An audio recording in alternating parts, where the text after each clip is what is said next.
morning. Thank you very much for inviting me to be here to present this talk to you today.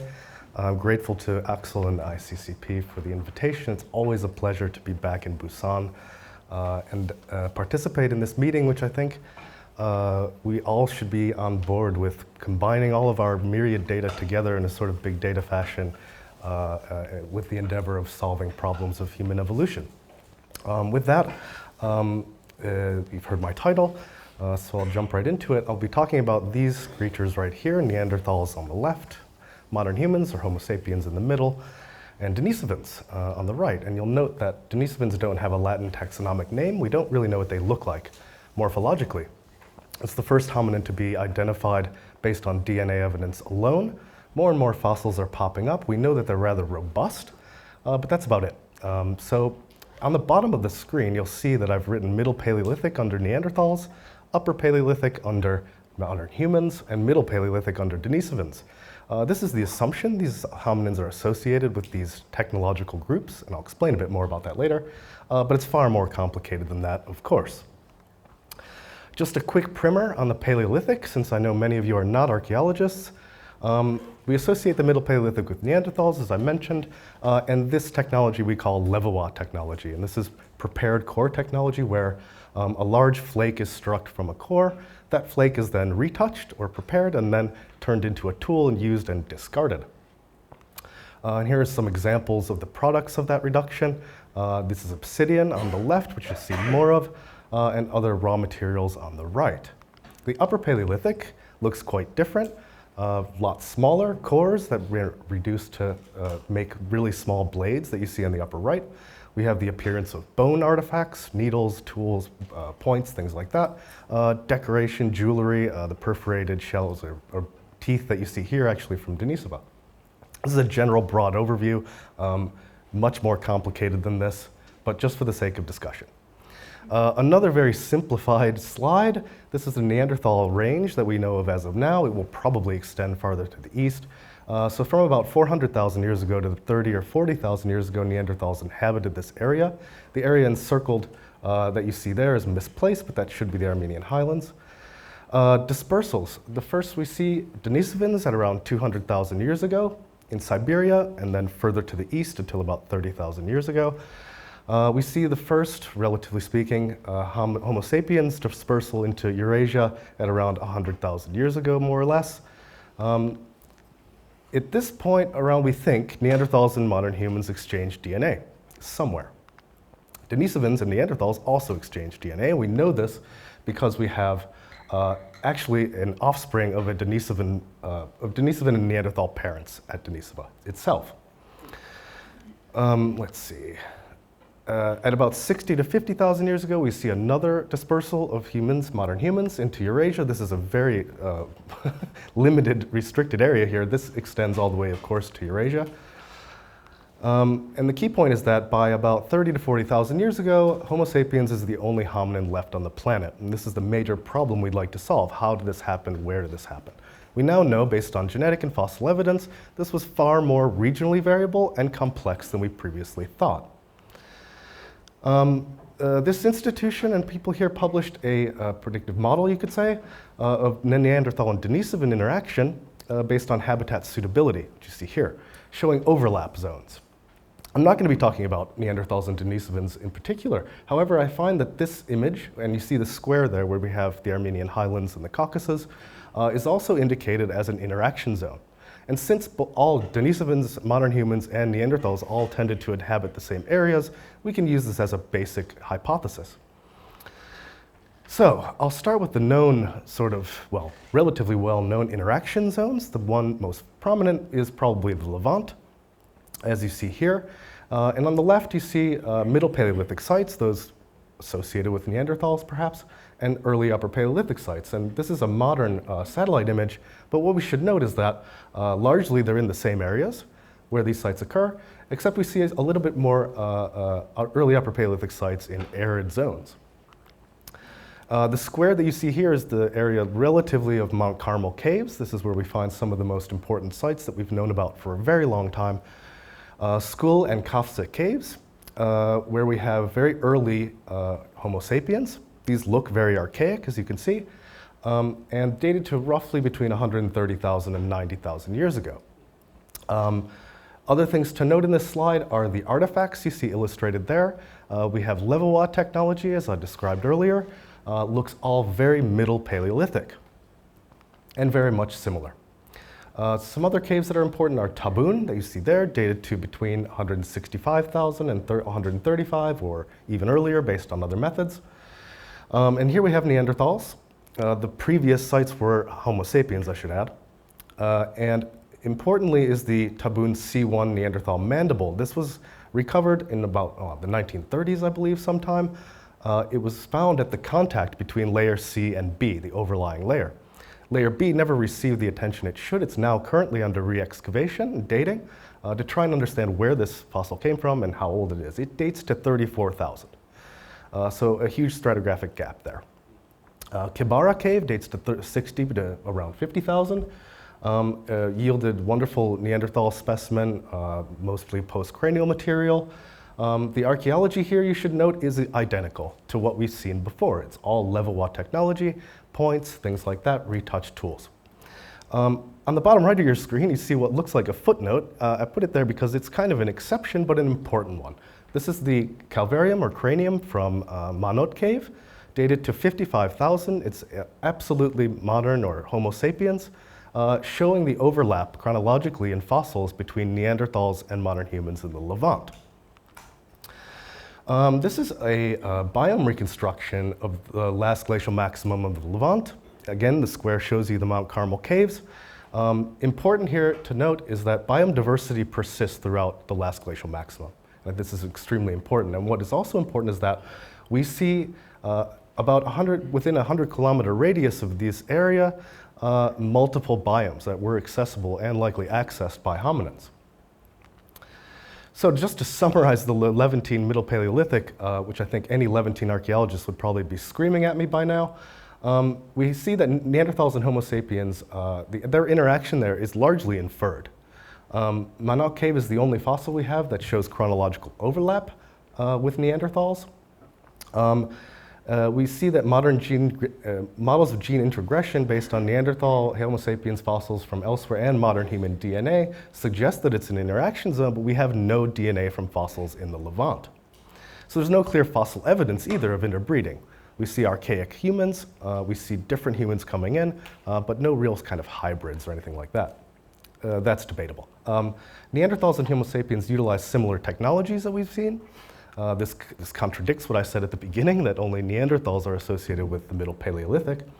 And generally, the situation is that we have stratigraphic breaks among Neanderthal and Homo sapiens occupations. They either alternated occupations of single sites or perhaps the region, but likely alternative, based on genetics only, is that they did interact without preservation of this interaction. Sites, importantly, are located at ecotonal settings. In high relief areas, there are several biomes within a 100-kilometer radius of sites. And largely all this points to the Levant as a hominin refugium and a dispersal route. Moving to the north, I'm sure you're all relatively familiar with some of these locations. In southern Siberia, Chagorskaya, Okladnikov, and Denisova caves. This is a slightly different area. A Okladnikov cave was excavated long ago, named after a very famous Soviet archaeologist, dated to roughly 44 to 33,000 BP. Here you see some Neanderthal fossils that have yielded DNA. The stratigraphy and what little paleoclimatic proxy data we have indicates that they occupied the site during warm climate with meadow and steppe vegetation. Important to note are the artifacts. They look completely different from what I've just shown you. These are bifacially worked artifacts, worked on both sides. They're asymmetrical. They're very similar to what we see throughout Eastern Europe in the Middle Paleolithic. Chagorskaya cave yielded incredible genetic results that I think are extremely impressive and important. The layers that yielded the Neanderthal fossils you see here are dated to 60 to 50,000 years ago. Incredible stuff. There they found relatives, a family group essentially, a father-daughter relationship, a few cousins. Importantly, they also found that the Neanderthals that were here relate more to those that are existing in Spain than those that are closer, say at Mezmaiskaya in the Caucasus, indicating a sort of migration or dispersal to the east. And again, here you see these nice bifaces or hand axes, typical of the Mikokian, as we call it, or Eastern Middle Paleolithic. Denisova Cave, you've probably heard a lot about that. It yielded Denisovan fossils, Neanderthals, and a mixed ancestry offspring. Importantly, I'd like to stress, I think this is not mentioned very often, the stratigraphy of this cave is highly, highly complicated. My first reaction when I read about the first Denisovan fossil was that it was found in a colluvial, disturbed layer. Where is the geoarchaeology here? That's all been done, that's all forthcoming, but it is highly complicated. The archaeology here, as you see, is quite different from Chigurskaya and Okhotnikov caves. We see a typical Middle Paleolithic. We see what some people would call initial Upper Paleolithic, blades, Levallois points, things like that. So quite different from what we saw in the previous two caves. This chart, which is rather busy, is showing you the genetic evidence from fossils and sediments in time. And what we see are Neanderthals and Denisovans overlapping, contemporaneous, from about 200,000 years ago to 50,000 years ago. We see the onset of what they think is the Upper Paleolithic at around 30,000, associated only by artifacts with modern humans. So this is a long sequence, very interesting site and very important. I like this image a lot because it shows you the current biomes present in the Siberian Altai. As you can see, very highly diverse. The square indicates the area generally of these sites I've just mentioned to you. And I show you again the last glacial maximum here to indicate that some biodiversity does persist at peak glacial times, according to this model. So again, just to summarize quickly, Neanderthals and Denisovans and Homo sapiens occupy this area from 200,000 to 300,000 or 30,000 years ago at different times and in different layers. Neanderthals and Denisovans were largely responsible, at least at Denisova, for the Middle Paleolithic. Denisovans are associated with Middle Paleolithic artifacts, but what other people might call the initial Upper Paleolithic or early Upper Paleolithic. At Okhotnikov and Chigurskaya, we see these Mikokian artifacts, something we associate with things we see to the west. And the genetics as well indicate a sort of eastern dispersal of a different Neanderthal group that appears earlier at Denisova. The genetic evidence from fossils and sediments indicates that we have stratigraphically alternating contemporaneous Denisovans and Neanderthals at Denisova site and mixed ancestry offspring. At Chigurskaya, they found a family group, father-daughter pair, as I mentioned, cousins, things like that. Another incredible find is two teeth. One was a deciduous tooth, so baby tooth, that fell out of a person. They then, through genetics, found that another permanent tooth was from the same individual. So this is separated in time. We don't know by how much, but in stratigraphic terms, separated a bit. So this person visited this site, lost a baby tooth, then perhaps came back to the site or stayed there. Probably not stayed there, probably came back and died there. A very exceptional find. Moving on, at Okhotnikov, we see no direct relatives of those at occupying Chigurskaya, but they're the same Western European genetic lineage. The upshot of all of this genetic and fossil evidence is that we can tell now categorically that these Neanderthals and Denisovans lived in very small groups.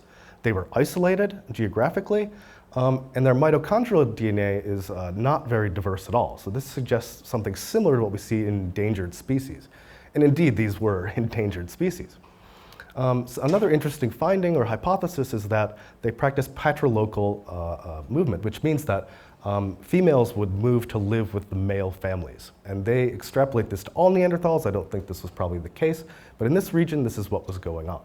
So incredibly interesting evidence and finds from genetics. However, we see no DNA or fossil evidence of Denisovan or Neanderthal or Homo sapiens interaction. They're still separated in this region. Overall, the fauna and paleoenvironmental proxies suggest these sites are located at ecotones in a mountainous mosaic biome area and in a paraglacial refugium, far to the north. Now to the Armenian Highlands. The area you see here encircled in yellow is what we refer to as the Armenian Highlands. You can see the site of Dmanisi here, which is the subject of the next talk, where we find the earliest hominins out of Africa 1.8 million years ago. And things to note here are the exceptional topographic diversity here. We have elevations ranging from 4,000 or 5,000 meters above sea level down to about 400 or 500 meters. This is also a biodiversity hotspot, meaning that it was likely a periglacial refugium for plants and animals, and likely hominins. In the red square at the bottom of your screen, you see Lake Van, and I'll talk about that in a little bit. Let's see. This very busy looking map is a geological map, and I'm showing it to you because you should note that all of the light brown colored areas on this map are volcanic deposits. All of the blue and red areas are sedimentary deposits. The black dots are all volcanoes of different types. And I think anyone who's been to this area, a few people in this room included, will know that this place is a geological textbook. You can find pretty much every kind of geological deposit you could ask for. Also important is that these deposits yield a variety of tool stones, namely obsidian. This is one of the world's richest obsidian areas. Obsidian is volcanic glass. Is perfect for making stone tools. It produces edges that are sharper than steel. Just to show you, again, the diversity of this area, we're looking at elevation, precipitation, and vegetation. The whole area averages 1,800 meters above sea level. And in this small area, we can see that precipitation correlates with elevation. But importantly here is this vegetation map. And we can see that we have biomes ranging from semi-desert to dense forest to meadows and everything in between in a very small area, 29,000 square kilometers. Again, a biodiversity hotspot, thousands of endemic species, many of them now endangered. This map shows you some Middle Paleolithic sites, caves and open air sites, and the location of obsidian sources. Again, I said it's very rich in obsidian. We'll see more of that. These sites occupy multiple biomes. So here we have a range of Middle Paleolithic sites, all in different locations. I'll talk about many of these, but as you can see, highly diverse biomes.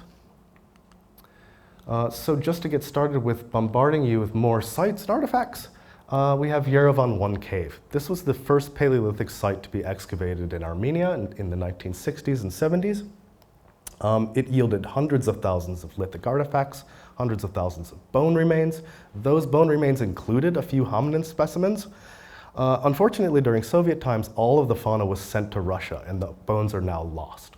We've tried to contact them, but they haven't answered. 99% of the artifacts found here are made of obsidian. And this is important because this site is located roughly 30 to 40 kilometers from the nearest obsidian sources. The fauna consisted of bovids, equids, caprids, and cervids, representing animals adapted to different biomes. This is located in the Razdan River Gorge, which I'll talk about a bit. The artifacts you see here, again, look very different from what I've shown you previously. They're highly reduced, they're highly retouched, they've been flaked again after being retouched. So we have intense reduction of obsidian tools here, again at this site located roughly 30 to 40 kilometers from the nearest sources. Moving up the upriver in the Razdan Gorge, we have Lusakaret 1 cave. A few of you have been here. This site is dated roughly to the Yerevan cave dates to a maximal age of 49,000 to 31, dated in the 70s, serious need of redating. Lusakaret 1 dates to 60 to 35,000 years ago based on our current work of our team. It's been under excavation again for about 40 years intermittently. And what you can see here, we've employed a range of techniques, radiocarbon, luminescence ages. Again, hundreds of thousands of artifacts, a very rich site, lots of bones, again, caprins, equids, and bovids. Goats, horses, and cows, if you will. This site is located about 1 to 2 kilometers from the nearest obsidian. As you can see, the artifacts look quite different. They're less reduced, they're bigger. Again, a typical Levallois reduction, something very Middle Paleolithic throughout this entire sequence. Moving now to the west of Armenia is the site of Barosh 12, which I excavated with colleagues in 2014. And you can see here, this is a semi-desert steppe. What you see here in the corner, Poker and Metz Arteny, these are this is a rhyolitic dome and dike complex. an extremely important obsidian source throughout prehistory. We find this obsidian, let's say in the Bronze Age, all the way in Mesopotamia and Turkey. It goes everywhere. It's a very rich obsidian source, 1 kilometer from this location. We discovered this site through survey. In this image, you can see little black dots on the ground. All of those are obsidian artifacts, and they are all Middle Paleolithic. We encountered a virtual carpet of artifacts. When we found this site, we were ecstatic, to say the least. We were surprised when we started digging here that we had 1 meter of preserved sediments, 4 different stratigraphic units, all completely full of Paleolithic artifacts, all Middle Paleolithic, I should say. These overlie an ignimbrite, or tuff deposit, dated to 650,000. Here are some images of the artifacts we found. They're absolutely pristine. I think any archaeologist will appreciate these. I think anybody would appreciate these. And in fact, these sources are still mined to make jewelry today out of the obsidian. In total, we excavated a small amount, only under 5 cubic meters, and we recovered over 17,000 artifacts, with densities ranging from 1,600 to 5,000 or so artifacts per cubic meter. This is exceptional. The cave sites that I've shown you before have lower artifact densities than this site. It is also 6,000 square meters. It's a very large area. So, an incredibly important site. We think it might be somewhere where hominids revisited repeatedly over and over again. And again, the technology you see here, typical Middle Paleolithic, beautiful level wall points and retouched tools. And once again, I should stress that this site is located 1 to 2 kilometers from the nearest source, obsidian. We conducted there's no bone preservation, no organic preservation at this site to speak of, so we conducted biomarkers research. Our colleague Alex Brittingham did biomarkers work, leaf waxes or N-alkanes, as we heard about yesterday. And basically the alkane chain legs correlate with vapor pressure deficit, which is a corollary of aridity. And as you can see here, the take-home message would be that we have changing humidity regimes throughout this sequence. These are fine-grained sediments, fluvial, alluvial sediments with some weak soil formation. So we have hominins producing the same technology throughout change in environmental conditions. Moving now to central Armenia, we have the site of Kalavan II that we've been excavating after previous work in the early 2000s. And we dated this site to between 55 and 44,000 years ago. As you can see, in a very different biome setting, a dense forest, what is now a dense forest, we uncovered 13 stratigraphic units, employed luminescence dating, and extracted pollen biomarkers, microfauna. This is the only open-air Middle Paleolithic site to yield faunal remains. In volcanic sediments, bones don't preserve very well due to their acidity. And all of the sort of paleoenvironmental proxies indicate that there was an open grassland nearby with a deciduous forest, likely the tree line. We see erosion and soil development that correlates generally with MIS3 climate fluctuations, and we hypothesized that this site was seasonally occupied. It's very high elevation, relatively speaking. It's not so high in Armenian terms, and we think it was probably occupied mainly in the summer or spring months. The fauna is still under study, recovered bovids, equids, cervids, and caprins, again representing multiple biomes. So Neanderthals, or the hominins at this site, were taking prey from multiple biomes and existing in this area. All of this is still under study. The artifacts here look identical to those at Yerevan 1 cave. This site is 60 to 40 kilometers from the nearest obsidian source. So again, highly reduced, highly flaked artifacts on obsidian. The artifacts you see on your right of different raw materials are bigger, they're less reduced, and they're all more locally available. So we have different treatment of raw materials here, as Neanderthals are moving around, carrying around their tools, and discarding them at this site. The site here I'd like to talk about, Bagratashyn 1, is the lowest elevation site I'll talk about today. It's found in a riparian setting of fluvial deposits of compound paleosol that you see there. So a very big floodplain of the Deadbed River. OSL dating was done here quite some time ago, yielded ages of 37 to 30,000 years ago. We're currently retesting these ages. This site has been resampled, dates are underway, dating is underway. This site is 80 kilometers from the nearest obsidian sources. We do find obsidian here. It only occurs in very small chips, less than 2 centimeters in maximal dimension. What we do find is dacite. Dacite is a rhyolitic rock, also a volcanic rock. It's coarser than obsidian. And as you can see here, bigger artifacts, some more reduced than others, but we do see on-site manufacture of these artifacts on dacite. So, the Upper Paleolithic appears at Arhitu III cave in southern Armenia in the Armenian Highlands, first at 39,000 years ago. And we see the appearance of the whole package, basically. We have bone needles there, bone tools, perforated shell beads, bladelet manufacture. This is not transitional in any sense. This is purely Upper Paleolithic. Paleoenvironmental work on subsistence in the environment shows, again, taking animals that exist in rocky mountainous areas, meadows, there are fish remains. Very interestingly, plant DNA indicated, correlated again with an open landscape, humid, relatively humid, with increasing aridity as the site gets younger. The plant DNA study is fantastic. Everybody should check that out.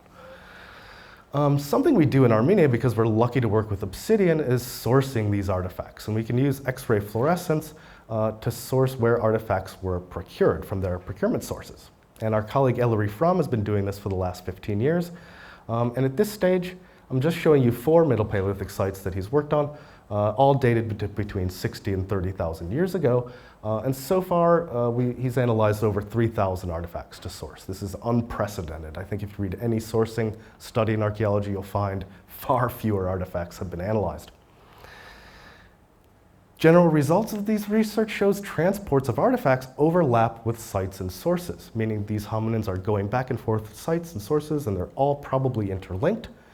Importantly, we see maximum transport distances, linear distances I should say, up to 200 kilometers, and nothing beyond that for the Middle Paleolithic. The Upper Paleolithic at Arhitu, however, does show transports farther than 200 kilometers linearly. What this indicates is likely a long-term range of hominin mobility in this area, and perhaps population stability over time. We also have a few obsidian pieces found in Georgia in the southern Caucasus, up here, the site of Ordvala-Kilde. That's also under study still. Could indicate, and that's a flint-rich area, so it's a limestone area. So we could have some interconnectivity between these areas. Now, I think for the point of this talk, basically, talking about the Middle and Upper Paleolithic transition, again, this replacement of Neanderthals by Homo sapiens. What you see here are the age ranges for the sites I've just mentioned, a few I haven't talked about, or one I haven't talked about in particular, their locations and the obsidian transport data. When we look at the Upper Paleolithic ages that we have for the Southern Caucasus and Arhitu III, we see a chronological overlap of roughly 15,000 years. This may be an artifact of dating age ranges. This needs to be continually tested. However, it seems to be real. At Arhitu III cave, importantly, we also see the utilization of the same obsidian sources that are being utilized by the hominins depositing artifacts at Middle Paleolithic sites. Absolutely tantalizing evidence. As far as the paleoenvironmental research is concerned in this region, Lake Van has yielded very deep sediment cores. Some of you may have heard of these. 200 meter long core ranging from the last 600,000 years. Lots of geochronology has been done here, and we have a lot of chlamydostratigraphic correlation. What you see are some of these results. High resolution proxy record, especially for the last 90,000 years. All sorts of proxies yielding information on vegetation, temperature, precipitation, aridity, landscape stability, as all these things do. However, it should be stressed that this area is 200 kilometers from Armenia, and as I've shown you, 200 kilometers is a long way environmentally in this region. We also have Lus in Armenia. This may be surprising to many of you, but you may be all familiar with Lus from China and Korea. And as you can see here, in this road cut, really nice Lus sequences, Paleosols, Lus, all of that. This is a slide I compiled. As you can see, the upshot of this is all that we have MIS6 through MIS3 represented. Lus, Paleosol sequence, proxies indicate changing aridity regimes, humidity regimes, different environments. I've juxtaposed the archaeological sites I've talked about here. Essentially, it's well documented that this is indeed loess. Germans have worked on this, they're familiar. Luminescence, geochronology, sedimentology, malacofauna, biomarkers, all under study. Broad regional correlation, MIS 5 through 3 with Lake Van in archaeological sites. Generally speaking, as at all loess deposit areas, we have arid conditions producing with loess deposits and more humid or stable conditions producing soils. Excellent, thank you. But this is low resolution. So the dating is a problem. We have age underestimation, we have inversions. It's only luminescent ages, and much of this sequence is undated. What you see here are the karst and carbonates in the Levant, Arabia, and the Near East, and the Speleothem, Pleistocene Speleothem deposits. Important to note, the nearest studied Speleothems are 1,500 kilometers from Armenia. We intend to change this in collaboration with colleagues here at the ICCP. Our ongoing research has just begun in deep karstic caves with speleothems, representing an excellent opportunity to refine the regional paleoclimate record and integrate this data from speleothems, isotopic data, with other terrestrial proxy records, which we have many of in Armenia. We have lots of exposed sequences and archaeological sites. And our goal is to test and improve regional paleoenvironmental reconstructions and produce regional scale habitat suitability models and agent-based models about hominin occupation. We can integrate these data with archaeological and human occupation data and develop and test hypotheses on dispersals and occupation. Here you see the location of these sites, these caves. They're in the limestone region of Armenia in Vaiot province. And in October last year, Jasper and Daniel accompanied us to Armenia. This is the first field vehicle that they rode in Armenia. This is a Soviet truck called the 66. It was designed in 1966. That design has never changed. This was the only vehicle that would make it up the mountain. It made it down the mountain, luckily, as well, as you see here. We're all happy. We were sore for 3 days after this ride. So they were initiated and passed with flying colors. Here we are at the entrance of Magellan Cave. This is the entrance to Mozrov Cave. This site was found by Soviets digging a road. They uncovered an entrance to this very deep karstic cave in disarray a bit. This is Argeri, or Bear Cave, the entrance. This site is protected by the National Forestry Society. This is a park ranger who opened the site for us. Here's some work being done by our colleagues at ICCP. We're very happy with what we found in these caves. These have never been studied for speleothems. As you can see, pristine, wonderful stalagmites. We were ecstatic once again. The first samples that we recovered amounted to about 130 kilos of stalagmites, which were shipped back to Korea. Here's Daniel documenting those. We now have some dating results. The first dating results are extremely exciting. We have what looks to be coverage of Speleothem and Paleo-Climate data from about the last 400,000 years. Here you see our age ranges that we've already achieved, juxtaposed on carbon dioxide, I believe from ice core. Daniel, that's an ice. Anyway, you can see here that we have very good coverage in age. Research is going to continue, and we expect, I think, 50 to 60 more dates in the coming months. So exceptional opportunity. We're so excited to see what's going to come out of this. It will be very important. The guys have promised me that we will have MIS 3. So if we don't, we're going to keep going back until we do. Further ongoing archaeological work. This is Yerevan 1 under excavation, Yerevan 1 cave in the 60s. As you can see, it now currently is overgrown, needs restoration work. We plan to reopen this site and resample this sections for the myriad paleoenvironmental proxies, sediment DNA, redating the site. That is all planned and underway. So just to summarize and show you some nagging research questions, the Armenian Highlands are diverse zonal microbiomes and steep elevation gradients. In other words, very good for hominin occupation. A very rich Middle Paleolithic record. While it's understudied, it produced late age estimates. These are some of the latest ages known in Eurasia for the Middle Paleolithic. We intend to keep testing these to make sure that that's true. Uniform Middle Paleolithic technology throughout this sequence. So during the late Pleistocene, hominins occupied a range of ecological settings, biomes. The Middle and Upper Paleolithic currently overlap chronologically and also show the use of the same obsidian sources. We need to continue to test this as well. Essentially, the Armenian Highlands is a prime candidate for a hominin interaction zone. Ongoing work includes hominin fossil and DNA work. I will be happy to talk about that off the record. Geochronology, sedimentology at all these sites is ongoing research. Paleo-Climate proxy research at all of these sites and others that we are discovering every time we go there. Terrestrial paleoclimate records are spatiotemporally fragmented. Low dating resolution is a problem. We need well-dated terrestrial continuous precipitation and temperature records. We think we have found this in our Speleothem research, so stay tuned for that. Remaining questions. How did Pleistocene climate and regional local environment impact hominin presence and absence, settlement patterns? Was the Armenian Highlands a glacial refugium for hominins? Were they present throughout interstadial and stadial conditions? And ultimately, did Neanderthals and anatomically modern humans overlap in time and space, and did they interact here? So with that, I'd like to thank you for your attention, and I'd like to thank especially our Armenian colleagues, without which none of this work would be possible. Thank you very much.